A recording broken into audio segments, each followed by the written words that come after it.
মায়েরা দেখুন কীর্তন থেকে কত শিক্ষা নেওয়া যায়। আজকে রাধারানী কৃষ্ণ কাছে শুধু কৃষ্ণের রূপ দর্শন করতে যাচ্ছেন না, কৃষ্ণের কাছে বাঁশি শিখতে যাচ্ছেন। এবং শিক্ষা ক্ষেত্রে যদি যেতে হয় তাহলে বেশি সাজগোজ করতে নেই। যদি আপনি সিনেমায় যান খুব ভালো করে সাজবেন, যদি বিয়ে বাড়িতে যান যত পারেন উগ্র সাজবেন। কিন্তু যদি শিক্ষা উদ্দেশ্যে কোথাও যান সেখানে ভদ্রভাবে সেজে যেতে হবে, তাই না? শিক্ষার উদ্দেশ্যে গেলে সবসময় সহজ সরল স্বাভাবিক সাজ। তাই রাধারানী কাজে খুব অল্প করে সাজাচ্ছে। কি কি সাজাচ্ছে দেখে নিন। রাইকে সাজাইছে ভালে লবঙ্গ মালতি মালে, রাইকে সাজাইছে ভালে লবঙ্গ মালতি মালে। শুধু লবঙ্গ মালতি একটা পরিয়ে দিল, এবার এক ফোঁটা চন্দন, চন্দনেরও বিন্দু ভালে দিল গো, চন্দনেরও বিন্দু ভালে দিল গো। এবার যেহেতু কৃষ্ণ সেবা দাসী সেই জন্য চন্দনের বিন্দু, আর যেহেতু কুলবালা ওই জন্য সিঁদুর দিতে হবে। তাহলে চন্দন আর সিঁদুর যদি দিতে হয় কোথায় দিতে হয়? কোনো কুলভ্রমণের যদি কপালে সিঁদুর থাকে তার উপরে চন্দন নয়, সিঁদুরের নিচে চন্দন, কারণ সিঁদুরের সম্মান উপরে। তাই চন্দনের ফোঁটা আগে দিল আর চন্দনের উপরে সিঁদুর দিল। উপরে সিঁদুর বিন্দু রবি করে যেন শোভারে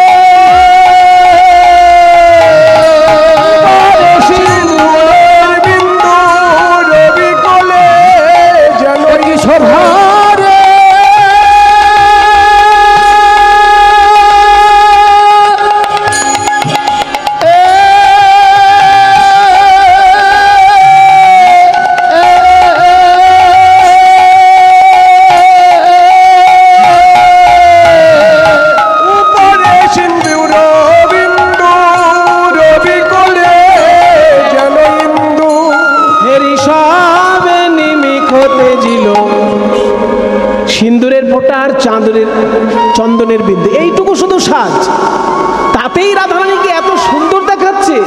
কারো চোখে পলক পড়ে না, চোখে পলক পড়ে না, চোখে পলক পড়ে না, চোখে পলক পড়ে না, চোখে পলক পড়ে না। ওই রাই বদন পানে চেয়ে চোখে পলক পড়ে না, রাই বদন পানে চেয়ে চোখে পলক পড়ে না, রাই বদন পানে চেয়ে অপলকে চেয়ে রইল, রাই বদন পানে চেয়ে অপলকে চেয়ে রইল, রাই বদন পানে চেয়ে অপলকে চেয়ে রইল, রাই বদন পানে চেয়ে অপলকে চেয়ে রইল, রাই বদন পানে চেয়ে চোখে পলক পড়ে না। তোরা আমাকে অল্প সাজাবি বললি, তা বলে এত অল্প? একটা মাত্র মালা, এক বিন্দু চন্দন আর এক চিলতে সিঁদুর, এইটুকু? আমি না রাজার মেয়ে, আমার যদি দু একটা গয়না না পরি আমার বাবার সম্মান থাকবে? হ্যাঁ, এটা তো ঠিক বলেছে, রাজার মেয়ে বলে কথা। তাই যতটা হোক অল্প হলেও একটা গয়না তো দিতেই হবে। তাই অল্প করে গয়না পরিয়ে দিল। রাই ধনী আমার ভূষণ পরে যাতে মনোহরের মনোহরে, রাই ধনী আমার ভূষণ পরে মনোহরের মনোহরে। ধৈর্য ধরিবে কি বায়ানে গোবিন্দ দাস এতে গায়, তুলনা নাহি কো হয়। ওই গোবিন্দ দাসতে গায় তুলনা নাহি কো হয়। গগনের চাঁদ যেন নামিয়াছে ভূমে, রাধারানীর রূপ দেখে আমার কি মনে হয় জানো? রাধারানী নয়, যেন আকাশের চাঁদ নেমে এসেছে। না না, চাঁদও নয়, যেন চাঁদের মালা চলেছে, চাঁদের মালা চলেছে। বৃষভানুবালা নয়, যেন চাঁদের মালা চলেছে। ভানুবালা নয়, যেন চাঁদের মালা চলেছে। হাতে চাঁদ পায়ে চাঁদ, হাতে 10টি নখ 10টি চাঁদ, পায়ে 10টি নখ 10টি চাঁদ, হাতে চাঁদ পায়ে চাঁদ, আবার কপালে চন্দন চাঁদ, হাতে চাঁদ পায়ে চাঁদ, কপালে চন্দন চাঁদ, চাঁদ পায়ে আবার কপালে চন্দন চাঁদ, চাঁদ পায়ে আবার কপালে চন্দন চাঁদ, চাঁদ পায়ে চাঁদ, চাঁদের মালা ফেলেছে চাঁদ যেন নামি আছে ভূমে গো, মোর মনে হেন লয় চাঁদ যেন নামে আছে ভূমে। তাহলে চল তোকে কৃষ্ণ দর্শনে নিয়ে যাই। আবেশে সখীর অঙ্গে, আবেশ সখীর অঙ্গে, আবেশ সখীর অঙ্গে, আবেশ সখীর অঙ্গে, আবেশ সখীর অঙ্গে, অঙ্গ হেলাইয়া আবেশ সখীর অঙ্গে, অঙ্গ হেলাইয়া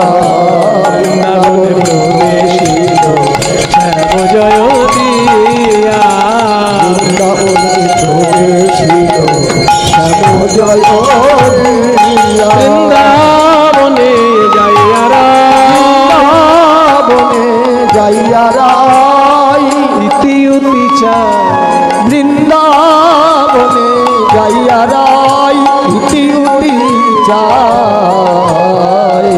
ওই তো মাধবীলতার আড়ালে আমার গোবিন্দ কেমন বাঁশি বাজাচ্ছেন। মাধবীলতার দেখে শ্যামরা, মাধবীলতার দেখে শ্যামরা, মাধবীলতার আড়ালে দাঁড়িয়ে প্রাণ গোবিন্দ আপন মনে বাঁশি বাজাচ্ছেন। রাধারানী মনে মনে ভাবলেন, আমার গোবিন্দ এক মনে বাঁশি বাজাচ্ছে, কিন্তু আমাকে তো জানাতে হবে আমি এসেছি। আবার ওনাকে ধাক্কাধাক্কি করলে তো সেটা অভদ্রতা হয়, তাই না? একজন মন দিয়ে বাঁশি বাজাচ্ছেন, আপনি ধাক্কা দিয়ে বলছেন এই যে আমি এসেছি, এটা তো অভদ্রতা। তাহলে কি করে বুঝাবো যে বধূ আমি এসেছি? দেখুন রাধারানী তো রাজার মেয়ে, তার কতটা রুচিবোধ। ওই যে প্রাণ ভরে গোবিন্দ বাঁশি বাজাচ্ছেন আপন মনে, ওই বাঁশির সুরের ভিতর থেকে তালটাকে বেছে নিলেন, তালটাকে বেছে নিয়ে সেই তালে তালে নূপুরের ধ্বনি করতে লাগলেন। আর নূপুরের ধ্বনি শুনেই গোবিন্দ বুঝতে পেরেছেন আমার রাধারানী এসে দাঁড়িয়েছে। 1 2 3 1 2 3 1 2 1 2 1 2 3 1 2 1 2 1 2 1 2 3 1 2 3 নূপুরের রুনু ঝুনু, পড়ে গেল সারা চমকে বলে রায়ের পারা। প্রাণ গোবিন্দ চমকে উঠে বললেন এই তো আমার রাধারানী এসেছেন। আইসো আইসো ভালো হলো, আইসো আইসো ভালো হলো, বিনোদিনী রাধা দর্শনে দূরে গেল মনসিজ বাধা। আজকে প্রাণ গোবিন্দ হলেন, গোবিন্দের কাছে রাধারানী আজকে অতিথি, আর অতিথি হয় নারায়ণ। তাই রাধারানী যখন এসে দাঁড়িয়েছেন গোবিন্দ তাকে পুজো করছেন। রাধারানী যখন বসেছেন রাধারানীকে পুজো করছেন গোবিন্দ। কিভাবে? নিজের ওড়নাটা নিয়ে রাধারানীর পায়ের ধুলা পরিষ্কার করে দিচ্ছেন। নিজ পিত বাস দিয়া, নিজ পিত বাস দিয়া, নিজ পিত বাস দিয়া, চরণ ধুলা ঝাড়ে, নিজ পিত বাস দিয়া, চরণ ধুলা ঝাড়ে। বলে কতই না লেগেছে এই ব্রজের বড় কঠিন মাটি, ব্রজের বড় কঠিন মাটি, তোমার সুকোমল চরণ দুটি। ওই ব্রজের বড় কঠিন মাটি, সুকোমল চরণ দুটি, ওই ব্রজের বড় কঠিন মাটি, তোমার সুকোমল চরণ দুটি, কতই না লেগেছে। ললিতা মুচকি হাসে কুণ্ডলতারাড়ে, ললিতা মুচকি হাসে কুণ্ডলতারা রে। পায়ের ধুলো পরিষ্কার করে দিলেন গোবিন্দ নিজের ওড়না দিয়ে। তারপর আরো কি করলেন জানেন? নিজের মাথার চূড়ায় সব থেকে সুন্দর যে ফুলটা ছিল সেই ফুলটা ভেঙে নিয়ে রাধারানীর চরণে পুষ্পাঞ্জলি দিলেন। এই না হলে ভালোবাসা? এই না হলে ভালোবাসার সম্মান? ভাঙিয়া চূড়ার ফুল, ভাঙিয়া চূড়ার ফুল, হাতে করি নিল, ভাঙিয়া চূড়ার ফুল, হাতে করিল। নম প্রেমময়ী বলি রাই চরণে দিল। নম প্রেমময়ী বলি রাই চরণে দিল। রাধারানীর চরণে পুষ্পাঞ্জলি দিয়ে যেই পূজা করলেন, রাধারানী এতই অভিমান করেছেন, গোবিন্দের মুখের দিকে তাকাচ্ছেন না, মাটির দিকে তাকিয়ে রয়েছে। গোবিন্দ বলছেন, ও ললিতা, তোমাদের রাধারানী আমার মুখের দিকে তাকাচ্ছেন না কেন? আজকে তো মান করার মতন আমি কোনো ঘটনা ঘটাইনি। কি হলো রাধারানীর? কি করে বলবো, কিছুই তো বোঝা যায় না ওর মনের ভাব। হ্যাঁ রে রাধে, তুই মাটির দিকে কি দেখছিস? গোবিন্দের সঙ্গে কথা বল। তোর পায়ের ধুলো ঝেড়ে দিল, গোবিন্দের নিজের চূড়ার থেকে ফুল ভেঙে নিয়ে তোর পায়ে দিল। গোবিন্দের সঙ্গে কথা বলছেন, কিন্তু গোবিন্দের মুখের দিকে তাকাচ্ছেন না, মাটির দিকে তাকিয়ে গোবিন্দের সঙ্গে কথা বলছেন। অভিমান, আজকে মান নয়, অভিমান রাধারানীর। বধূ হে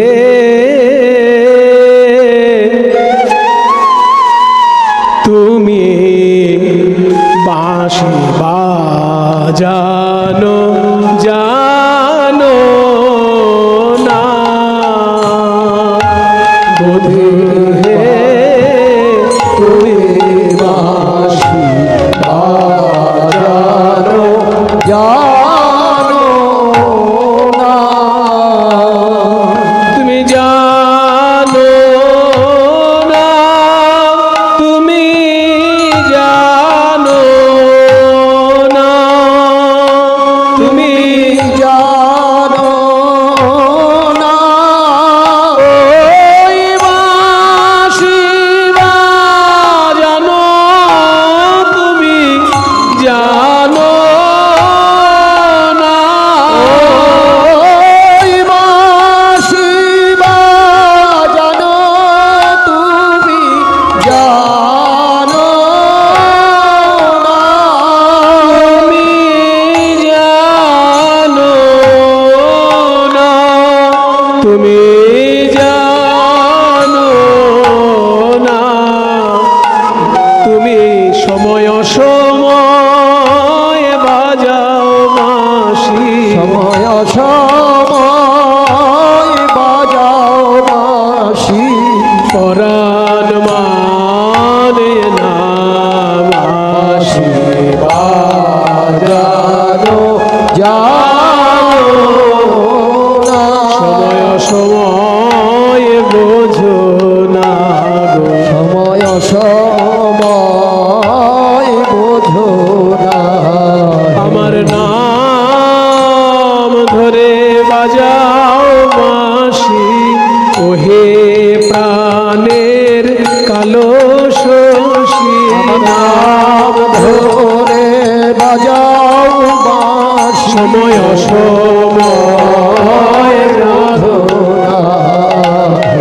যখন আমি বৈশা থাকি গুরুজনার মাঝে, আমি বৈশা থাকি গুরুজনার মাঝে, আমার নাম ধৈরা বাজাও বাঁশি, আমি মরি লাজে, নাম ধৈরা বাজাও বাঁশি, আমি মরি লাজে। বাঝাড়ের বাজাও বাঁশি তাহার লাগি পাই, কোন বাজারের বাজাও বাঁশি তাহার লাগি পাই, ঝাড়ের ডালে মূলে উপাড়িয়া সাগরে ভাষা, ঝাড়ের ডালে মূলে উপাড়িয়া সাগরে ভাষায়। কোন ঝাড়ের বাঁশ থেকে এই বাঁশি তৈরি হয়েছে আমার জানা দরকার। ওই বাঁশের ঝাড়, যে বাঁশের ঝাড়ের বাঁশ নিয়ে এই বাঁশি তৈরি, ওই বাঁশের ঝাড় শুদ্ধ আমি সমুদ্রে ভাসিয়ে দেব। তাহলে মায়েরা, কোনো বাঁশের ঝাড় থেকে কি গোবিন্দের বাঁশি তৈরি হয়েছে? শাস্ত্র কি বলে? কোন বাঁশের ঝাড়ের বাঁশ থেকে কৃষ্ণের বাঁশি তৈরি নয়। তাহলে এই বাঁশি কোত্থেকে এলো? স্বর্গে একটি যজ্ঞ করেছিলেন বৃহস্পতি। সেই বৃহস্পতি যখন যজ্ঞ করেছিলেন, সেই নিষ্কাম যজ্ঞে একটি 24 পর্বের বাঁশ উঠেছে। বৃহস্পতি কেতিজিকে বংশমেদ বংশমদ্ভুতম, একটা বাঁশ উৎপন্ন হয়েছিল জগতের কল্যাণের জন্য। 25 পর্বের সেই বাঁশ, তার মধ্যে 9 পর্ব দিয়ে তৈরি হলো বিষ্ণুর ধনুক। নবমে বিষ্ণু সারঙ্গ, সপ্তমে হরদার মুখ, পঞ্চমে কোদণ্ড রাম, ত্রিবর্গে গান্ডিবার্জুন। 25 পর্বের বাঁশ উৎপন্ন হলো যজ্ঞকুণ্ড থেকে। আর সেই বাঁশ থেকে 9 পর্ব কেটে বিষ্ণুর ধনুক তৈরি হলো। বিষ্ণুর একটা ধনুক আছে বাবা, যেখানে নারায়ণের ছবি দেখবেন চট করে দেখতে পাবেন না।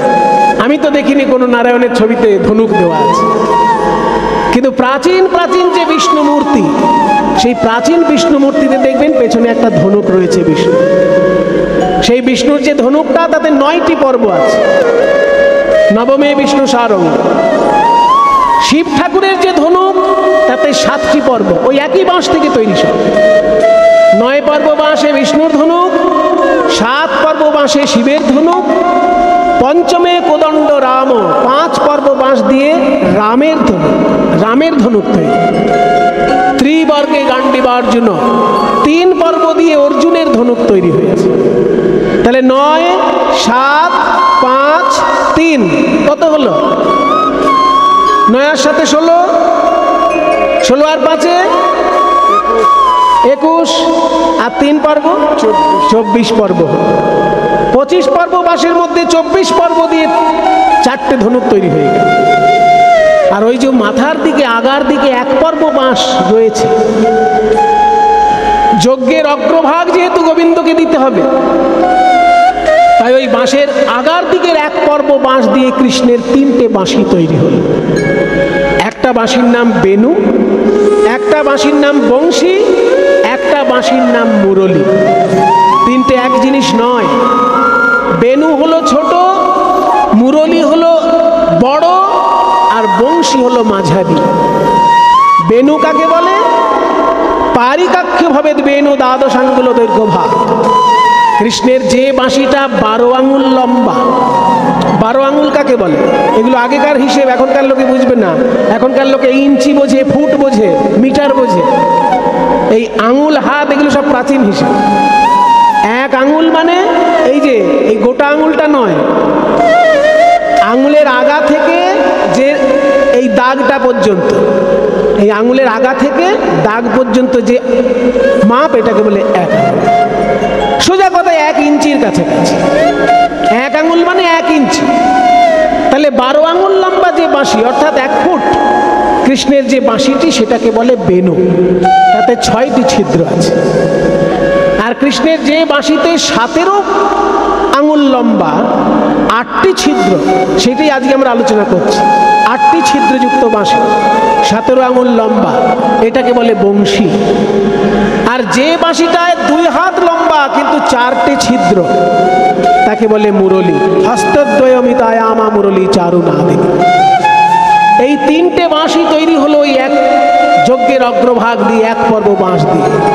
তাই রাধারানী বলছেন, যে বাঁশের ঝাড় থেকে বাঁশি তৈরি, আমি ওই ঝাড় পেলে উপড়ে দেব, কিন্তু ঝাড় তো নয়, ওটা ব্রহ্মার যজ্ঞে বৃহস্পতি করেছিলেন, 25 পর্ব বাঁশ উঠেছিল, তার আগা থেকে তৈরি হয়েছে। তাহলে বাঁশি তৈরি হলো কি করে সেটা আমরা জানলাম। এই বাঁশি পূর্ব জন্মে কে ছিল সেটাও জেনে নি একই প্রসঙ্গে। বাঁশি পূর্ব জন্মে ছিলেন কে জানেন? স্বয়ং মা সরস্বতী। 1 হাতে বীণা আর 1 হাতে পুস্তক ধরে যিনি সঙ্গীত শিক্ষা দেন এবং বিদ্যা শিক্ষা দেন, সেই মা সরস্বতী একবার চিন্তা করেছিল, হে গোবিন্দ, আমি তোমার উদ্দেশ্যে কত গান করি, কিন্তু তোমার অধর সুধা কি আমি কোনোদিন পাবো না?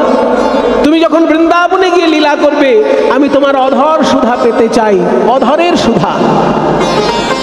তখন গোবিন্দ বলেছিল, সরস্বতী, তুমি সরস্বতী রূপে আমার অধরের সুধা সুধা পান করতে পারবে না। তুমি বংশীরূপ ধারণ করে আমার সঙ্গে বৃন্দাবনে যাবে। আমি বৃন্দাবনে গিয়ে যেখানে যখন থাকবো বাঁশি বাজাবো, আর বাঁশি বাজাতে গেলেই তো অধরে স্পর্শ করাতে হবে। তাই তুমি বাঁশি রূপ ধারণ করে আমার অধরের সুধা পান করবে। তাই সরস্বতী বংশী রূপ ধারণ করে অধরের সুধা পান করছে। তাহলে বাঁশি পূর্বজন্মে ছিলেন মা সরস্বতী, বাঁশি পরজন্মে কে হলেন সেটাও জেনে নিন। একদম আদ্যপান্ত ইতিহাস আজকে আমরা শুনছি। বাঁশি পূর্বজন্মে সরস্বতী, আর বাঁশি পরজন্মে কে হলো জানেন? যখন শ্রীকৃষ্ণ ভাবলেন আমি গৌরাঙ্গ হয়ে নবদ্বীপে যাব, তখন বাঁশি কেঁদে উঠে বলে, হে গোবিন্দ, এতদিন আমি তোমার অধরে বেজেছি, আমি কি তোমার সঙ্গে যেতে পারবো না? তখন গোবিন্দ বলে, ওরে বাঁশি, তুই আগামী কলিযুগে যাবি, কিন্তু দুটো রূপ ধারণ করে যাবি। একদিকে তুই মধুর মৃদঙ্গ রূপে কীর্তনের আসরে বাজবি, তাই যেখানেই কীর্তন গান হয় খোল বাজে। এই মধুর মৃদঙ্গ হচ্ছে সেই শ্রীকৃষ্ণের বংশী। কলিযুগে বাঁশি এসেছে মৃদঙ্গ রূপ ধারণ করে। আর একটা রূপে তুই যাবি বংশী বদন চট্টোপাধ্যায় রূপে, বংশী বদন পদকর্তা রূপে তুই গিয়ে বাঁশির গান লিখবি। বাঁশির আদ্যপান্ত ইতিহাস তোর মধ্যে দিয়ে কলিজীব জানতে পারবে। তাই শ্রীকৃষ্ণের যে বাঁশি সেটা কলিযুগে দুই রূপে এসেছে, একদিকে মধুর মৃদঙ্গ আর একদিকে পদকর্তা বংশী বদন। এই যে গানগুলো আপনারা শুনছেন, বংশী শিক্ষার বেশিরভাগ পদই ওই লিখেছেন বংশী বদন। তাই এত ইতিহাস আমরা জানতে পাচ্ছি। কোন বাঝাড়ের বাজাও বাঁশি তার লাগি পাই, কোন বাঝাড়ের বাজাও বাঁশি তার লাগি পাই, ডালে মূলে উপাড়িয়া সাগরে ভাষায়, ডালে মূলে উপাড়িয়া সাগরে ভাষায়। এই যে পদটি আমি গাইছি, এই পদের লেখক কিন্তু বংশীবদন নয়, যে পদটা এখন গাইছি এই পদের লেখক হচ্ছেন একজন মুসলমান। কি আশ্চর্য আমাদের ভারতবর্ষের সাধনা দেখুন, কীর্তনের গান কিন্তু লেখক মুসলমান। কট্টরপন্থা আমাদের বাংলায় ছিল না, ওই বিদেশ থেকে আমদানি হচ্ছে কট্টরপন্থা, বাংলায় এসে জায়গা করে নিচ্ছে। নইলে দেখুন আমাদের বাংলায় কাজী নজরুল ইসলাম জন্মগ্রহণ করেছেন, তার ভিতরে কি কট্টরপন্থা ছিল? যদি নজরুল ইসলামের ভেতরে কট্টরপন্থা থাকতো সে কি লিখতে পারত? হরি সে হরি কেমন বল সখী, সে হরি কেমন বল, নাম শুনে যার এত প্রেম জাগে, চোখে ভাবে এত জল। নাম শুনে যার এত প্রেম জাগে, চোখে আনে এত জল, সখী সে হরি কেমন বল। সে কি আসে এই পৃথিবীতে, গাহে রাধা নাম বাঁশরীতে, যার অনুরাগে বিরহ যমুনা হয়ে ওঠে চঞ্চল, সখী সে হরি কেমন বল। আরে কি নামে ডাকিলে আসে, কোন রূপ কোন গুণ পাইলে সে রাধা সম ভালোবাসে। সখী শুনেছি সে নাকি কালো, জালে কেমন সে এত আলো, সখী শুনেছি সে নাকি কালো, জালে কেমন সে এত আলো। মায়া ভুলাইতে মায়া বিষে নাকি করে গো মায়ার ছল, সখী সে হরি কেমন বল। লিখেছেন এত সুন্দর গান মুসলমান, কিন্তু আজকে সেই মুসলমান কই? পশ্চিমবঙ্গে পূর্ববঙ্গে তো কোটি কোটি মুসলমান আছেন, কিন্তু নজরুল ইসলাম কই, যিনি এত সুন্দর গান লিখে হিন্দু মুসলমান সকলকে কাঁদাবেন, সেই নজরুল কই? দেখুন, নজরুলেরও আগে যে কবি এই গান লিখেছেন, রাধারানী বলছেন তুমি বাঁশি বাজানো জানো না, অসময়ে বাজাও বাঁশি পরাণ মানে না। এত সুন্দর পদ যিনি লিখেছেন তিনিও মুসলমান। তার নাম কি? সবাই প্রণাম করবেন তার উদ্দেশ্যে। চাঁদ কাজী বলে আমি বাঁশি শুনে ঝুরি, চাঁদ কাজী বলে আমি বাঁশি শুনে ঝুরি, চাঁদ কাজী বলে আমি বাঁশি শুনে ঝুরি, চাঁদ কাজী বলে আমি বাঁশি শুনে ঝুরি, জিমুনা জিমুনায় আমি না দেখিলে হরি, জিমুনা জীবনায় আমি না দেখিলে হরি, আমি বাঁচব না রে, বাঁচব না গো, বাঁশরিয়া না দেখিলে বাঁচব না গো, বাঁশরিয়া না দেখিলে বাঁচব না গো, বাঁশরিয়া না দেখিলে বাঁচব না গো, বাঁশরিয়া না দেখিলে, জিমুনা জিমুনায় আমি না দেখিলে হরি বাঁশি। বাজানো জানো না তুমি বাঁশি বাজানো। বুঝতে পেরেছি, বুঝতে পেরেছি, আমি বুঝতে পেরেছি। আজকে রাধারানী মান করেননি, অভিমান করেছেন। আমি যখন তখন বাঁশি বাজিয়ে ফেলি, তাই ওনার কষ্ট হয়। বলো রাধে, আমি কি করলে তুমি সুখ সুখ পাবে? কি করলে? তোমার পায়ে ধরে অনুরোধ করি বধূ, তুমি আমাকে একটু বাঁশি শিখিয়ে দেবে? যদি এই বাঁশি বাজানো তুমি আমাকে শিখিয়ে দিতে পারো, আমি কথা দিচ্ছি, আমি ছাত্রী হিসেবে, তোমার শ্রেষ্ঠ ছাত্রী হিসেবে প্রমাণ করে দেব নিজেকে। আর এই বাঁশি আমি এমন বাজাবো, তুমি আকুল হয়ে সেই বাঁশি শুনবে। আমাকে একটু শিখিয়ে দাও বধূ। ঘর হইতে আইলাম বাঁশি শিখিবার তরে, এখন নিজ দাসী মনে করি, বাঁশি শিখা হয় আমারে, ওই বাঁশি শিখা হয় আমারে, ওই বাঁশি শিখা হয় আমারে, ওই বাঁশি শিখা হয় আমারে, ওই বাঁশি শিখা হয় আমারে, শিখাও আমারে। কোন রন্ধের গানে বধূ গাও কোন গীত হে বাঁশি শিখাও আমারে, আরে কোন রন্ধের গানে রাধার হরিলে চিত হে বাঁশি শিখাও আমারে। তোমার বাঁশিতে তো অনেকগুলো ছিদ্র আছে, কোন কোন ছিদ্রের কি কি কাজ আমায় বুঝিয়ে দাও। তোমার বাঁশি বাজলে দেখেছি কদম ফুল আপনা আপনি ফুটে যায়, কিভাবে হয় সেটা? কোন রন্ধ্রের গানে বলো কদম ফুল ফুটে হে বাঁশি শিখাও কোন আমারে, রন্ধ্রের গানে ব্রজ গোপীর প্রেম লুটে হে বাঁশি শিখাও আমারে। গোবিন্দ বললেন, রাধে তুমি আমার প্রিয়তমা, তোমাকে তো আমি শেখাবই, কিন্তু আমার কাছে বাঁশি শিখতে গেলে তোমাকে কয়েকটা আদব কায়দা শিখতে হবে। আবার আদব কায়দা কি বধূ? বলে প্রথম কথা হচ্ছে 3 জায়গায় বাঁকা করে দাঁড়াও। বলে এত সুন্দর দেহ দিয়েছে ভগবান আমাকে, আমি আবার বাঁকা হয়ে দাঁড়াবো? বলে হ্যাঁ, বাঁকা হতে হবে, 3 জায়গায় বাঁকা। কৃষ্ণ 3 জায়গায় বাঁকা কেন? এটারও একটা তত্ত্ব আছে। স্বর্গের দেবতাগণ ডাকছেন, হে গোবিন্দ দেখা দাও। তাই স্বর্গের দেবতাদের দিকে তাকাতে গিয়ে উপরে ঘাড় বাঁকা। মর্তের মানুষ ডাকছে, হে গোবিন্দ দেখা দাও। তাই মর্তের মানুষের দিকে তাকাতে গিয়ে কোমর বাঁকা। পাতালের দৈত্যকুল আর নাগকুল ডাকছে, হে গোবিন্দ দেখা দাও। পাতালের দিকে সাড়া দিতে গিয়ে চরণ, ঘাড় বাঁকা, কোমর বাঁকা, চরণ বাঁকা, এই ত্রিভঙ্গ হয়ে দাঁড়ায়। মুরলি শিখিবে রাধে, শিখাইব মন সাধে,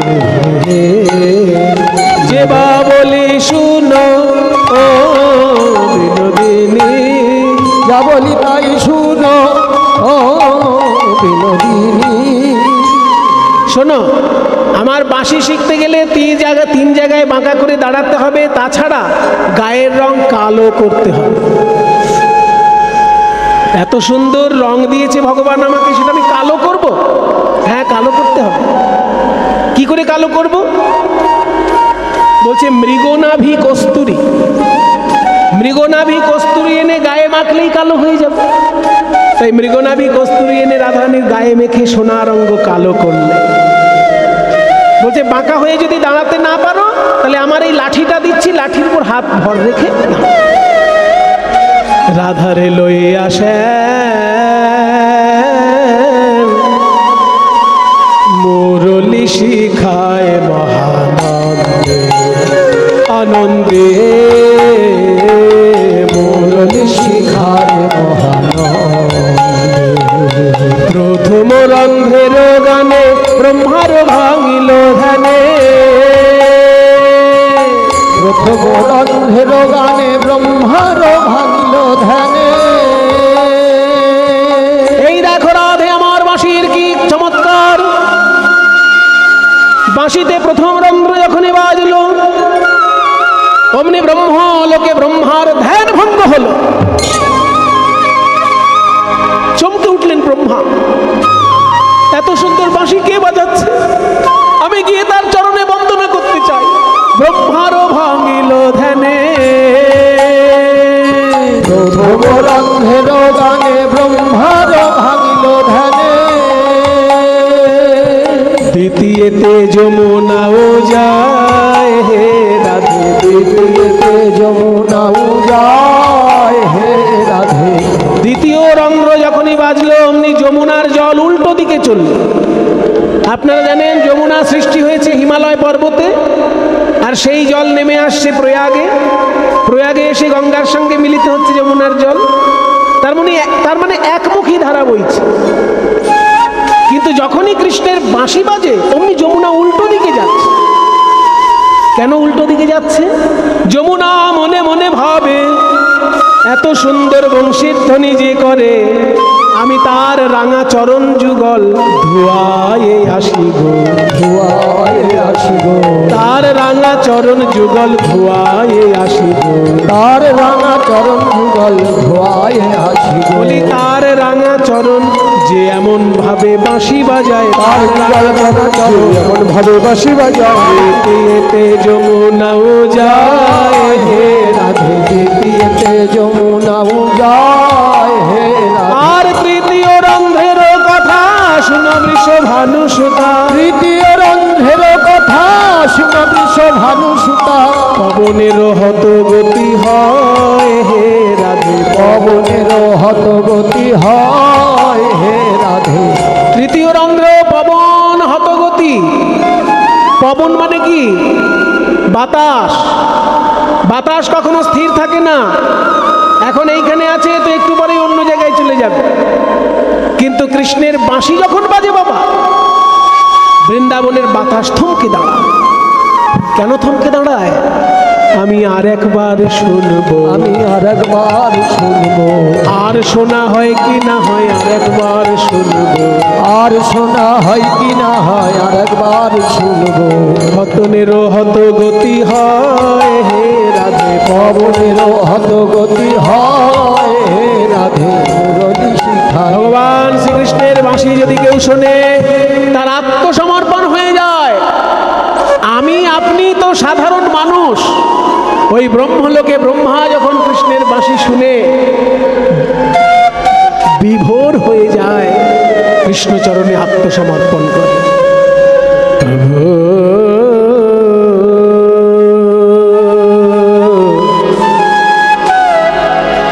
প্রভু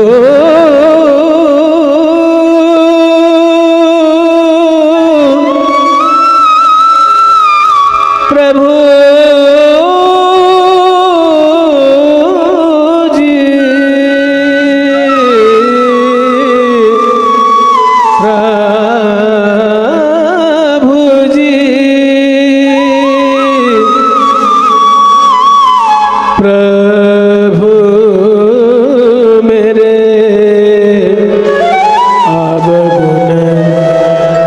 चितना धरो। হে ভগবান, আমার মনের মধ্যে এত বেশি দোষ আমি পুষে রেখেছি যে উপচে উপচে পড়ছে, এত দোষ, কিন্তু তবু আমি তোমার শরণাপন্ন হয়েছি, কারণ তুমি তো সমদর্শী। তুমি গুণবান মানুষের যেমন ভগবান, তুমি দোষী লোকেরও তুমি তো ভগবান। समदर्शी है नाम तिहारो, चाहे तो पार करो चितना धरो। ओ प्रभु करुणा, ओ प्रभु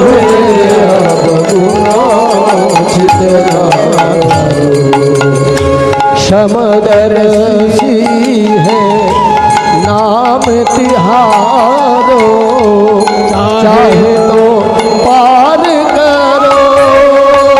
प्रभु मेरे अवगुणा, प्रभु मेरे अवगुणा, प्रभु मेरे अवगुणा, प्रभु मेरे अवगुणा, प्रभु मेरे अवगुणा, प्रभु मेरे अवगुणा। एक लोहा पूजा में राखत, एक रहत व्याध के घर पर। আস্তে। ভগবান, তুমি হলে সমদর্শী আর আমি হলাম মহাদোষী, তবুও তোমাকে ডাকছি কারণ তুমি সমদর্শী। তো ভগবান বলছেন আমি যে সমদর্শী তার উদাহরণ দাও। উদাহরণ দিচ্ছি। একটা লোহার কাটারি পুজোর মন্দিরে আছে ঠাকুরের ফল কাটবে বলে, আবার একটা লোহার কাটারি মাংসর দোকানে আছে নির্বিচারে পশু হত্যা করবে বলে। তাহলে একটা কাটারি পুজোর মন্দিরে পুণ্য করছে আর একটা কাটারি মাংসর দোকানে পাপ করছে, কিন্তু দুটো কাটারি যখন পরশ পাথরের কাছে আসবে, পরশ পাথর কি বলবে আমি শুধু পুজোর মন্দিরের কাটারিকে সোনা করব আর মাংসর দোকানের কাটারিকে সোনা করব না। পরশ পাথর হলো সমদর্শী, তার কাছে পুজোর মন্দিরের কাটারি আসলেও সোনা হয়ে যাবে আর ওই মাংসর দোকানের কাটারি আসলেও সোনা হয়ে যাবে। পারস কে মন दुविधा नहीं है, पारस के मन दुविधा नहीं है, दोनों एक कांचन करो चितना धरो। ओ प्रभु प्रभु मेरे अवगुणा चितना धरो, प्रभु मेरे अवगुणा चितना धरो। তাহলে পরশ পাথরের উদাহরণ দিয়ে দিলে আমাকে, কিন্তু পরশ পাথর আসতে পরশ পাথর চোখে দেখেছো কোনোদিন? যারা শুনছে কোনোদিন পরশ পাথর চোখে দেখেছে না। আর যে গাইছে সে? তাহলে গায়ক শ্রোতা কেউই যে জিনিস দেখেনি সেই উদাহরণ দেওয়াও যা না দেওয়াও তাই। এমন একটা উদাহরণ দাও যে সবাই দেখবে, চোখে মিলিয়ে নেবে। বলছে এবার সেই উদাহরণ দিচ্ছি, গঙ্গা নদীর উদাহরণ। গঙ্গা নদীতে যখন কোনো পুণ্যবান স্নান করতে যায় তারও পুণ্য হয়, আর যে পাপী স্নান করতে যায় তারও পুণ্য হয়ে যায়। এক নদিয়া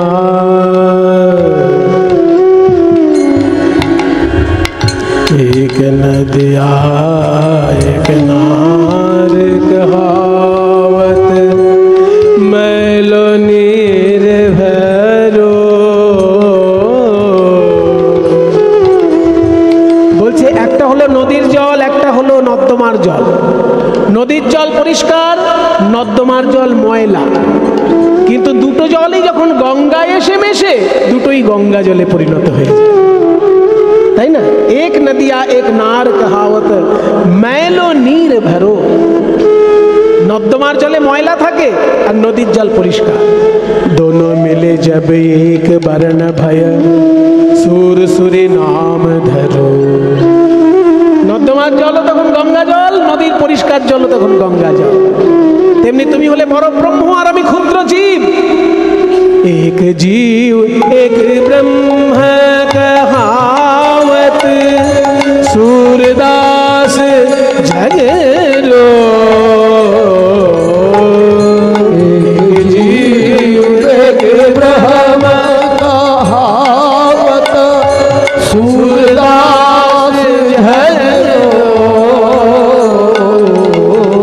अज्ञानी से भेद होवे, अज्ञानी से भेद होवे, ज्ञानी काहे भेद करो। जितना धरो हो प्रभु मेरे अवगुण, जितना हो प्रभु जी मेरे अवगुण, प्रभु मेरे अवगुण, प्रभु जी।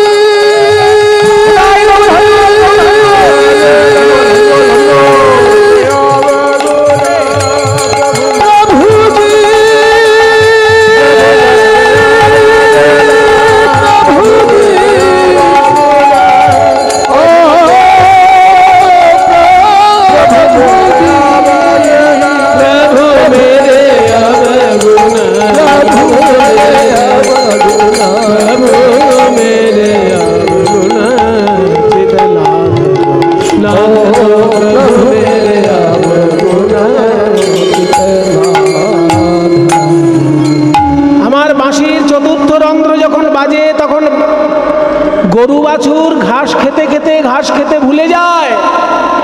চতুর্থ রন্ধ্রের সুরে ধেনুগণ আপনি ফিরে তৃণমুখে ঊর্ধ্বপুচ্ছে ধায়। পঞ্চম রন্ধ্রের গানে গোপিকার বিধে প্রাণে,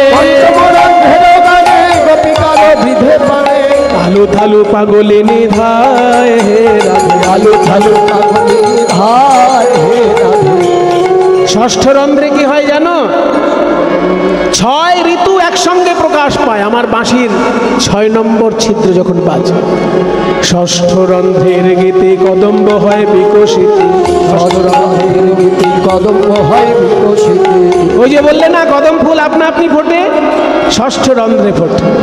ষড় ঋতু একত্রে বয়, ঋতু একত্রে সপ্তম রন্ধ্রের গুণে পাষাণ পেল গুণে, সপ্তম রন্ধ্রের গানে পাষাণ আপনি, আহা সপ্তম রন্ধ্রের গুণে পাষাণ দ্রবিল গুণে, সপ্তম রন্ধ্রের গানে পাষাণ দ্রবিল গানে, পাষাণ আপনি দ্রবময় হে রাধে, পাষাণ আপনি দ্রবময় হে রাধে। পাথর গলে যায় সপ্তম রন্ধ্রে। কীর্তন যখন শুরু করেছিলাম সেই জীব গোস্বামী আর রূপ গোস্বামীর কাহিনী শুনিয়েছিলাম। শ্রীকৃষ্ণের বাঁশি শুনে পাথর গলে যায়, সেটা কোন রন্ধ্র আজকে মুখস্থ করে নিন। বাঁশিতে যে মোট 8টি ছিদ্র আছে তার মধ্যে 7 নম্বর ছিদ্রটা বাজলে পাথর গলে জল হয়ে যায়। তাহলে আমার বাঁশি সেখানে হয়ে গেল তো, সম্পূর্ণ তো? হ্যাঁ, আছে বাকি? হয়নি এখনো? না এখনো হয়নি। ও ওখান থেকে ভক্ত দেখাচ্ছেন একটা বাকি আছে। ও 8টা ছিদ্র বলেছিলাম না, 7টা পর্যন্ত বলেছে, একটা বাকি রেখেছে, ওইটা থাক, ওটা থাক। সব শিখিয়ে দিতে নেই ছাত্রকে। এই ছাত্র কিছু মনে করো না, ছাত্র কিছু মনে করো না, এদিকে ছাত্র এদিকে ছাত্র, কিছু মনে করো না বাবা। শিষ্যকে যদি গুরু সব কিছু শিখিয়ে দেয় না, তাহলে শিষ্য শেষকালে কি করে জানো? গুরু মারা বিদ্যা শুরু করে দেয়। গুরু মারা বিদ্যা কিরকম? একজন কুস্তিগির তার ছাত্রকে কুস্তি শিখিয়েছে, নানা রকম কুস্তি। এই শোন, কিভাবে ঘুষি চালাবি দেখ, আগে হাত পা ঢিলে করে নিবি, হাত পায়ের মধ্যে জড়সড় ভাব থাকলে পরে ঘুষি চালাতে পারবি না। ঘুষি চালাতে গেলে আগে হাত পা ঢিলে ঢালা হওয়া চাই। তারপরে কি করবি দেখ, বুড়ো আঙুলটা ভিতরে থাকবে, 4টে আঙুল দিয়ে বুড়ো আঙুল ঢাকবি, তারপর ঘুষি তৈরি করবি। বুড়ো আঙুল ভিতরে থাকবে, বুড়ো আঙুল যদি বাইরে থাকলে আঙুল ভেঙে যাবে। ওই জন্য বুড়ো আঙুল ভিতরে চাই, আর 4টে আঙুল দিয়ে ঢাকবি। এইবার মনে করবি তুই কাউকে সামনে ঘুষি মারবি, কিভাবে মারবি? মনে করবি শরীরের সমস্ত সমস্ত শক্তি এই হাতের ভিতর দিয়ে ওর মুখের উপর দিয়ে, সমস্ত শক্তি এই হাতের ভিতর দিয়ে ওর মুখের উপর গিয়ে পড়বে। তারপরে একটা ঘুষি মেরে ভাববি না যে কেল্লা ফতে করে দিলাম, কারণ ও কিন্তু তোকে মারবে। সেই জন্য এই ঘুষি যখন মেরে দিবি সঙ্গে সঙ্গে হাত গুটিয়ে নিবি, মেরে হাত ওইখানে রেখে দিবি না, মারার সঙ্গে সঙ্গে হাতটা গুটিয়ে নিবি, আবার উল্টো দিকে গুটাবি, উল্টো দিকে। মানে ঘুষি যদি এরকম মারিস হাত এরকম নিবি না, ঘুষিটা এরকম মেরে হাতটা গুটাবি উল্টো দিকে। এগুলো শিখতে হয় বাবা, এগুলো ক্যারাটের মাস্টার যারা তাদের কাছে শিখে নেবে। আমার এক বন্ধু আছে বিধান বলে, সে ক্যারাটের বিরাট বড় মাস্টার, সে আমাকে দুই একটা শিখিয়েছিল। বলে সুমন, অনেক জায়গায় তো ঘুরিস, কোথাও কখনো কাজে লাগলে লাগিয়ে দিতে পারবি, ওই জন্য দু একটা মারপ্যাচ শিখিয়ে রেখেছিল আমার। তো ঘুষি মারার অনেক বিদ্যা আছে। বলছে হাতে যখন মারবি সোজা এরকম উপর করে হাতটা যাবে, মারবি এরকম, আর এদিকে বাঁ হাতে কিন্তু একটা ঘুষি রেডি করবি উল্টো। ডান হাতে যখন মারবি বাঁ হাতে রেডি করবি, যেই ডান হাতে মেরে দিলি সঙ্গে সঙ্গে মেরেই হাতটা গুটিয়ে নিবি, এই দিকে হাতটা চলে যাবে। আর ঘুষি মারার সময় দম আটকে রাখবি না, দম ছেড়ে ঘুষি মারবি।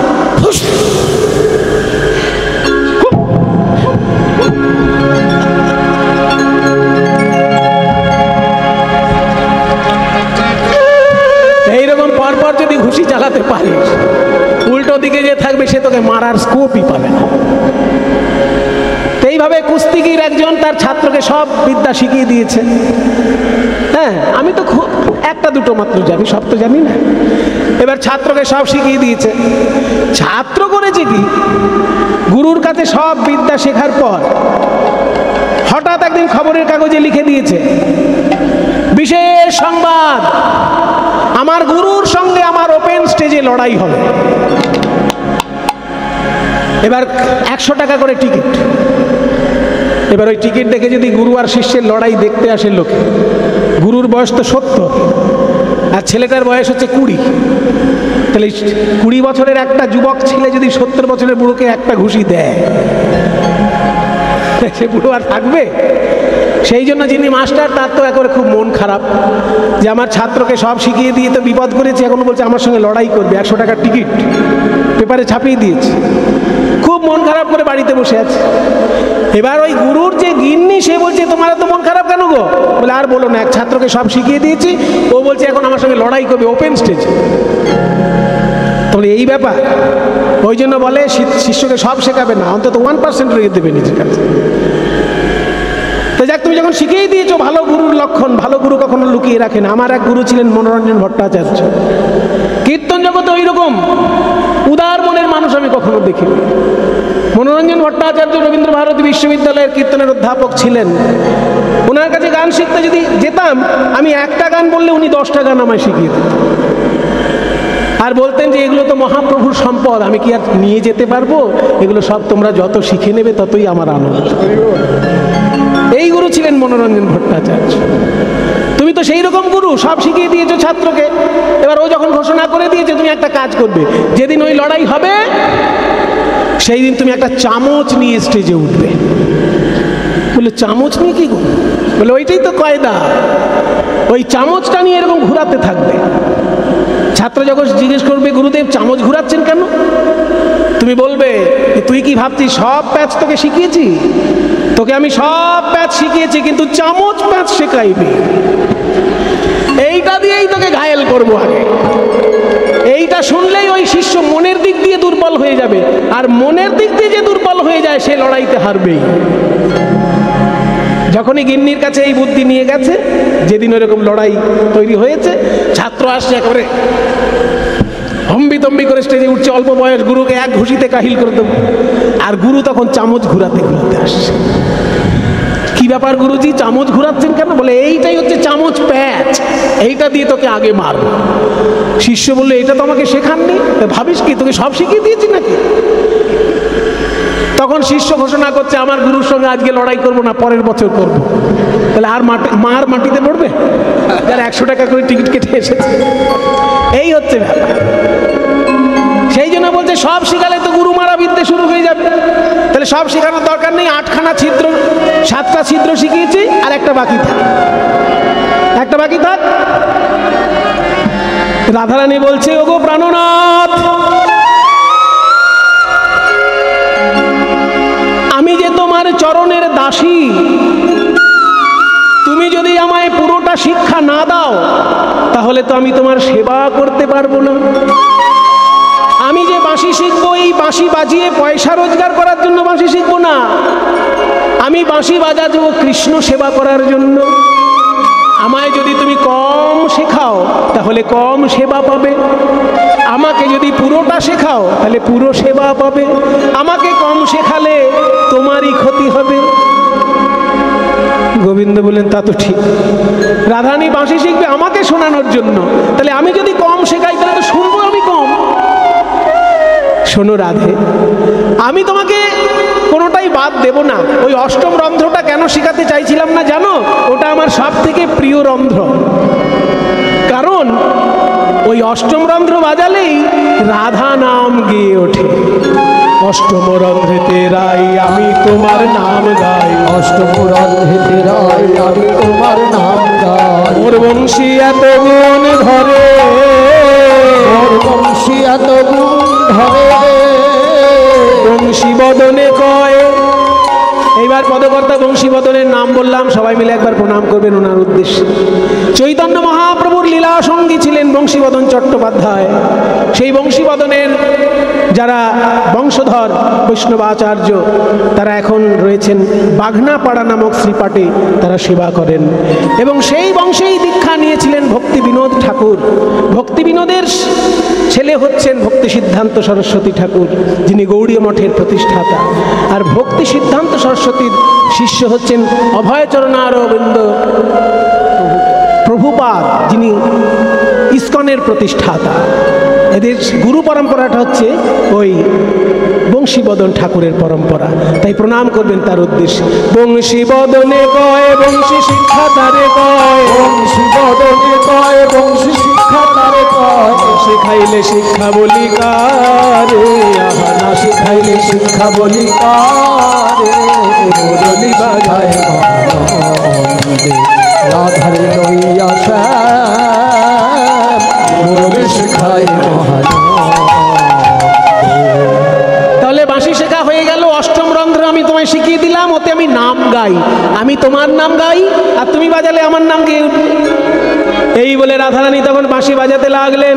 বাজে রে বাঁশরে বৃন্দাবনে, বাজে রে বাঁশরি বৃন্দাবনে, বৃন্দাবনে বাজে, বৃন্দাবনে বাজে, বৃন্দাবনে বাজে রে বাঁশরি বৃন্দাবনে, বৃন্দাবনে রাধার বদনে বাজে মধুর গান, রাধার বদনে বাজে সুমধুর গান।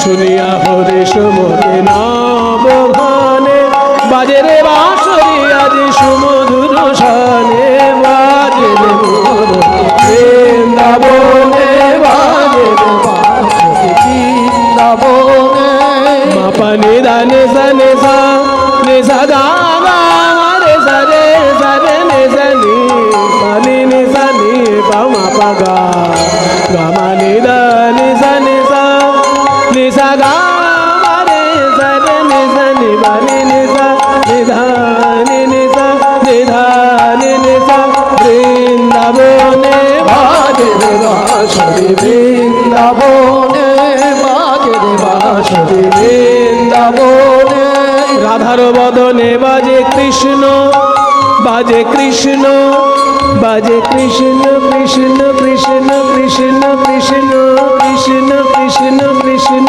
কৃষ্ণ কৃষ্ণ কৃষ্ণ।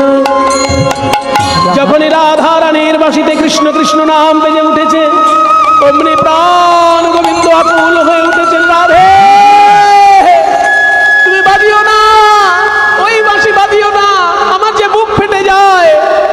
রাধার বদনে বাজে কৃষ্ণ ধ্বনি, রাধার বদনে বাজে কৃষ্ণ ধ্বনি, শুনি হরষিত শ্যাম গুণমণি, শুনি হরষিত শ্যাম গুণমণি, রাধা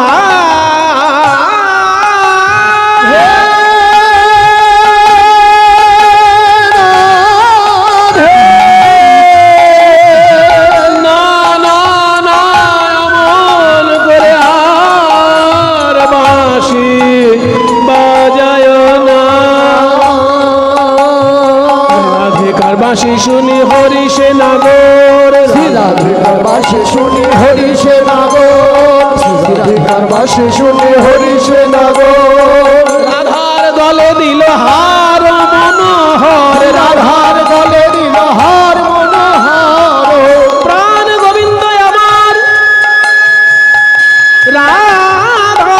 রাধারানীর বাঁশি শুনে বাঁশি শুনে আনন্দে উৎফুল্লিত হয়ে নিজের গলার হার খুলে রাধারানীর গলায় পরিয়ে দিলেন। রাধারানীর গলায় পরায়ে সবাই বলে রাধারানী কি জয়, রাধারানী কি জয়, রাধারানী কি জয়।